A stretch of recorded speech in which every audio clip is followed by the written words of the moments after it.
Sejam todos bem-vindos ao canal Escola Dominical Brasil. Todos os dias uma escritura nova que é da designação do Venceg. Convido você a fazer parte desse estudo diariamente comigo. Pode me acompanhar pela Rádio Sud, no horário meio-dia, 9 horas da noite, ou também na página do Instagram, A Luz das Escrituras, ou aqui no meu próprio canal no YouTube, Escola Dominical Brasil. Agradeço as muitas mensagens que vocês mandaram para mim aqui no meu canal, e eu amei saber como vocês conheceram o meu canal, né? Algumas pessoas falam, eu conheci por meio do Vitor Neres, outras pessoas por meio do canal da Cilei, outros falaram que conheceu por meio do Lucas Guerreiro, por meio do grupo no WhatsApp que o Lucas Guerreiro criou ali para o estudo do Venceg. Então eu amei conhecer o jeito que vocês conheceram o canal. Então escrevam hoje aí para mim quem te indicou o meu canal ou como você conheceu o meu canal aqui, Escola Dominical Brasil, tá bom? Eu quero ler os comentários de vocês. Muito obrigado. Eu vou compartilhar um dos comentários que veio para mim aqui no meu canal, que eu gostei demais, me impactou muito, tá bom?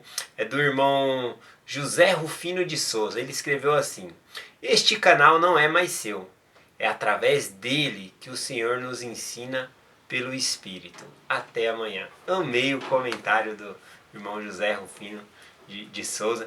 E também ele foi lá no canal Sarça Ardente que eu indiquei. Eu vou deixar o link aqui no final da descrição do meu vídeo novamente. É só você clicar e fazer como o irmão. Vai lá e se inscreva no canal Sarça Ardente, que é o canal da Cilei, e escreva lá, né? O Vanderlei me indicou o canal, tá bom? Então depois eu vou lá acompanhar lá as mensagens de vocês. Muito obrigado a todos que foram lá e se inscreveram no canal da irmã. Hoje eu vou compartilhar com vocês, no estudo do Venceg-me aqui, a sessão 106, tá bom? O versículo 8. Ontem eu compartilhei o versículo 4 e o versículo 5 que falava sobre a segunda vinda de Jesus Cristo. E eu pensei bastante sobre esse assunto muito importante, né, sobre a segunda vinda de Cristo. E eu compartilhei ali naqueles versículos ontem, dizendo que o mundo vai ser pego de surpresa, porém, né, os filhos da luz, né, que guardam os convênios do Senhor, vai estar esperando. Porque estar esperando a Jesus Cristo é viver os mandamentos e guardar os convênios. Então não vão ser pegos de surpresa esses que vivem os mandamentos, que guardam os convênios. Tá bom?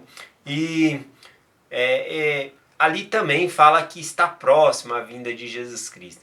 E uma das coisas que eu fiquei pensando sobre estar próxima à vinda de Cristo são as profecias que vão acontecer antes da vinda de Jesus Cristo, né? E eu pude identificar que algumas e muitas já aconteceram, né? Por exemplo, a lua de sangue é uma profecia que já se cumpriu.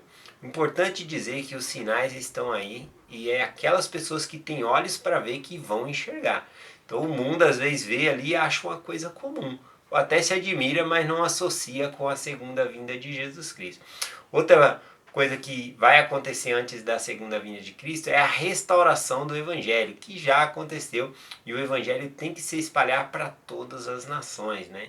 Então é algo também que vai acontecendo, que está se desenrolando aí ao longo do tempo. Outra profecia, essa é lá em Isaías 29, que fala do surgimento do livro de Mórmon, né? Antes da segunda vinda também é algo que já se cumpriu. Então muito interessante pensar sobre essas coisas. Outra coisa que eu reparei também, eu refleti ontem e quis compartilhar com vocês, é Mateus capítulo 24, o versículo 27. Jesus Cristo diz assim: porque como o relâmpago sai do oriente e aparece até o ocidente, assim será também a vinda do Filho do Homem.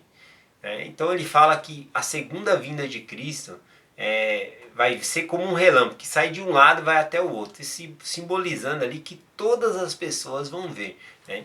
Mas na verdade, quando Cristo vier na segunda vinda ali, o seu resplendor vai ser maior do que o brilho do sol. Vai parecer que o sol ali perdeu a sua luz, né?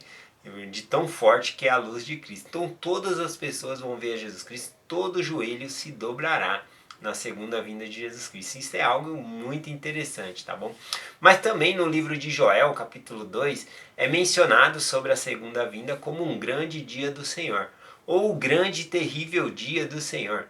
Então nós temos aí a segunda vinda de Cristo como como um dia grande, como um dia terrível e como um relâmpago, né, para todas as pessoas verem. Então, eu gostaria de passar essa informação para vocês que a segunda vinda de Cristo, ela vai acontecer por etapas, tá bom? Primeiro, como diz a Escritura, vai ser o grande dia do Senhor. O grande dia porque são aquelas pessoas que estão esperando a Cristo, que guardam os convênios, vai ser um dia feliz. Como que isso vai acontecer? Quando eu não posso dizer a data, mas o momento, né, que isso vai acontecer é quando o mundo todo vai estar em guerra, né, e só vai haver um local na face da terra que não vai estar em guerra, que é lá no condado de Jackson, no Missouri, lá, né? Então lá vai ser construída a Nova Jerusalém, um templo lá, vai ser a Nova Jerusalém, uma cidade forte, poderosa, na qual quem não quiser pegar em arma contra outras nações, contra seus irmãos, vai ter que fugir para Sião. E é nesta cidade que Jesus Cristo vai aparecer aos membros da igreja. Acredito eu que seja como ele apareceu aos nefitas, vai mostrar as marcas dos cravos nas mãos, nos pés ali, e vai ser um dia glorioso. Após essa aparição, a segunda vinda de Cristo, somente ali a Sião, né, ao povo que vive em Sião, vai ter um espaço de tempo, né, o mundo vai continuar em guerra, e depois o que vai acontecer? As nações vão estar atacando, conforme a profecia lá em Apocalipse, vão estar atacando os judeus, tá bom? E os judeus vão fugir, porque são muitos contra eles, e para eles não serem exterminados, eles começam a fugir. E aí Jesus Cristo aparece no Monte das Oliveiras, e quando o seu pé toca lá no Monte das Oliveiras, aquele monte vai se abrir, né? Vai abrir um cânion ali, né? Vai abrir um espaço bem grande e todos os judeus vão entrar para dentro ali, fugindo, né, das nações que estão atacando. E nesse momento, né, na profecia diz que eles vão perguntar, né, que marcas são essas nas suas mãos, nos seus pés, e ele vai falar que são as marcas que ele foi ferido na casa dos amigos ali, e que ele é o Salvador do mundo. Então, nesse momento, os judeus vão reconhecer Jesus Cristo como o seu Salvador. Tá bom? Então, essa seria a segunda etapa da vinda de Jesus Cristo. Algo vai acontecer, eu não sei se é algum terremoto, alguma coisa, mas o povo vai deixar, né, as nações vão deixar de atacar. Jesus Cristo vai salvar os judeus ali de ser exterminado. Então, logo depois dessa parte, vai ter mais um pouquinho, um período de tempo ali, acredito que um curto período de tempo, e aí sim a segunda vinda na sua totalidade, Jesus Cristo vindo para reinar, a queima dos iníquos e o início do milênio, tá bom? Então vai ser por etapas, então eu queria passar essa informação para vocês. Vou continuar compartilhando aqui porque a seção 106 aqui fala sobre a segunda vinda e é uma revelação dada ao irmão mais velho de Oliver Cowdery. O nome dele é Ward A. Cowdery, tá bom? E no versículo 8, o Senhor faz algumas promessas para ele, dizendo assim: E conceder-te-ei graça e esperança para suster-se. E se ele continuar sendo uma testemunha fiel e uma luz para a igreja, prepararei uma coroa nas mansões de meu pai. Assim seja. Amém. Então ele faz uma promessa, né, para o Ward A. Cowdery, que ele deveria ser uma luz para a igreja. Interessante isso, porque ele recebeu um chamado na igreja e ele deveria ficar firme na igreja. Então foi um mandamento específico ali dele ser uma luz, né? Ele era um líder, ajudar as outras pessoas, ser exemplo para os outros membros da igreja, né? Mas infelizmente ele acabou se afastando da igreja, sendo excomungado, ou seja, ele não perseverou até o fim no mandamento que o Senhor deu. Com certeza os seus feitos, né, que ele fez ali no chamado dele, ajudou muitas pessoas, nada disso é perdido, né? Deus ele vai abençoar cada um de acordo com as suas obras, com certeza ele vai ter o galardão dele. Mas a mansão aqui, como foi prometido, né, pela quebra do convênio, aí fica a questão de Deus julgar, né? Mas realmente é uma coisa que não perseverou até o fim. Outra escritura que eu quero falar a respeito de perseverar até o fim, né, gente, significa continuar firme, independente das provações, das tentações, das dificuldades, nós temos que se manter no convênio, guardar o dia do Senhor, fazer o que o Senhor requer de nós, tá bom? Eu separei aqui para terminar a mensagem história um pouco triste, porque às vezes a pessoa não permanece no convênio que fez com o Senhor, tá bom? Isso não aconteceu só com essa pessoa. Oliver Calder, né? Ele também ele se afastou, ele foi excomungado da igreja, mas antes dele morrer, ele retorna para a igreja, né? Ele retorna ali e ele é aceito na igreja, ele é batizado novamente. Então, acredito que a partir desse momento Deus zerou ali e ele pôde realmente ganhar o seu galardão, né? Ganhar ali a recompensa que Deus tinha para ele. Quem vai julgar sempre é Deus, tá bom? Essas coisas. Mas eu posso observar que ele perseverou até o fim, porque ele voltou antes de falecer, né? Ele se arrependeu do que ele tinha feito, voltou para a igreja humildemente ali e foi rebatizado e permaneceu na igreja até o fim dos seus dias. Então perseverar até o fim é isso, né? Até o fim dos dias permanecer firme. Bom, a história que eu quero compartilhar com vocês está aqui em 2 Samuel, capítulo 12. Tá bom? Eu vou ler o versículo 5 aqui. Um pouco acima, o que acontece aqui? O profeta Natan, ele vai até o rei Davi, tá bom? E fala com o rei Davi, né? Ele conta uma história para o rei Davi. Olha, numa certa cidade, numa mesma cidade, aliás, existia dois homens. Um homem rico que tinha muitas ovelhas e vacas ali, né? Ele era bastante abastado. E também existia um homem pobre, a qual tinha apenas uma cordeirinha. E dessa cordeirinha, né, ele dava de comer o que ele tinha ali do prato dele, bebia no copo dele, ela deitava-se em seu regaço ali, né? E o que aconteceu? Ele conta para Natan, ele conta para Davi que um viajante chegou na terra e o homem que tinha, o homem rico, ele pegou e foi lá e tomou da cordeirinha daquele homem que era pobre e serviu para aquele viajante, né? Preparou aquela cordeirinha para o viajante, né? Como se fosse tivesse matado e alimentado ali o viajante. E aí, olha o que Davi ele responde no versículo 5 para Natã. E então o furor de Davi se acendeu sobremaneira contra aquele homem, e disse a Natã: Vive o Senhor que te digo, que digno de morte é o homem que fez isso. Então rapidamente ele julgou ali que aquela pessoa era digno de morte. E aí o profeta Natã pegou e falou: Ó, este homem é você, né? Porque Deus ele te abençoou com tantas bênçãos e você foi lá e cometeu adultério com a esposa de Urias, a Betseba, né? Então, aí nessa hora o semblante dele caiu, né? Porque ele viu realmente que ele havia cometido um grande erro. E duras são as palavras, né? Que o profeta Natan disse para ele, né? Que Deus disse a Davi por meio do profeta Natan. Eu acho muito forte essa escritura aqui, ó. É o versículo 8 que eu vou ler agora. E ele diz assim: E te dei a casa de teu senhor. Quando diz que Deus deu a casa do Senhor para Davi, significa aqui que foi a casa de Saul, né? Porque Saul ele era o rei, né?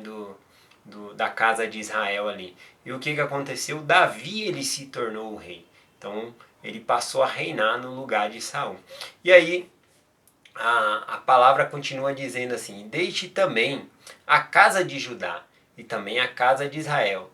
E se isto é pouco, mais te acrescentaria tais e tais coisas. Ou seja, olha, eu te dei o reino de Judá. Ele, primeiramente, Davi, ele foi rei de Judá.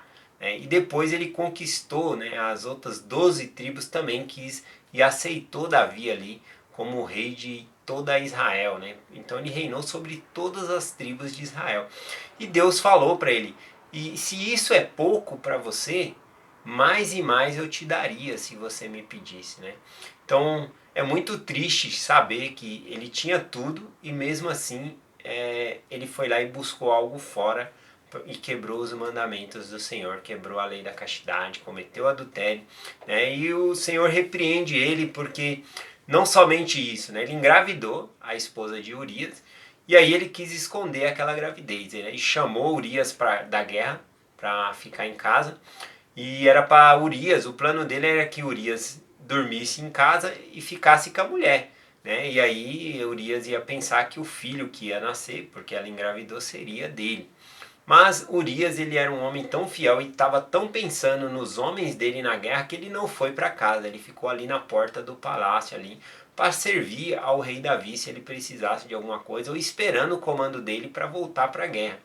E aí, quando Davi vê que o plano dele falhou porque Urias não ia para casa, ele mandou Urias para a guerra e mandou o capitão da guerra ali mandar Urias na frente da guerra, né, na frente ali, e retirar o exército para que Urias ficasse sozinho e fosse morto lá pelos seus inimigos. E foi o que aconteceu. E isso acabou acontecendo um grande pecado sobre Davi. E é esse o julgamento, né, que o Senhor dá ali para ele, né? Infelizmente ele caiu ali, ele não perseverou até o fim no convênio. Ele sempre ficou ali aos pés de Deus, né? Não abandonou Deus, não cometeu idolatria, mas o convênio com o Senhor ele quebrou, né? Quebrando a lei da castidade e também derramando o sangue de um homem que era inocente, que não tinha feito nada para ele. Tá bom? Então, por conta disso, né, ele não perseverou até o fim e ele perdeu, né, um local nas mansões de Deus. E esse versículo ele é muito impactante porque Deus ele fala o seguinte: eu te dei a casa do teu Senhor, eu te dei o reino, te dei a casa de Judá, todas as tribos de Israel. E se você acha isso pouco, eu te daria mais e mais. Então enxerga esse versículo para nós como as bênçãos que Deus ele nos dá. Deus ele nos deu a nossa família, ele nos deu uma casa, um teto, ele nos deu o nosso alimento todo dia, né? O nosso trabalho. E se isso é pouco para você, mais e mais vai ser te acrescentado. Quando você for pedindo, Deus vai derramando as bênçãos. Não tem necessidade nenhuma de nós sairmos do nosso conforto, das bênçãos que Deus nos deu, não nos contentarmos com o que Deus tem nos dado, a nossa família, tudo, e procurar algo fora e quebrar, né, os mandamentos e os convênios que Deus aí nos fez. Então, perseverar até o fim significa continuar no convênio, tá bom? Não se afastar do Evangelho. Então, que nós possamos ter essa força de permanecer firme, orando, buscando as Escrituras sempre. Então, é essa a mensagem que eu compartilho com vocês. Em nome de Jesus Cristo. Amém. Até amanhã.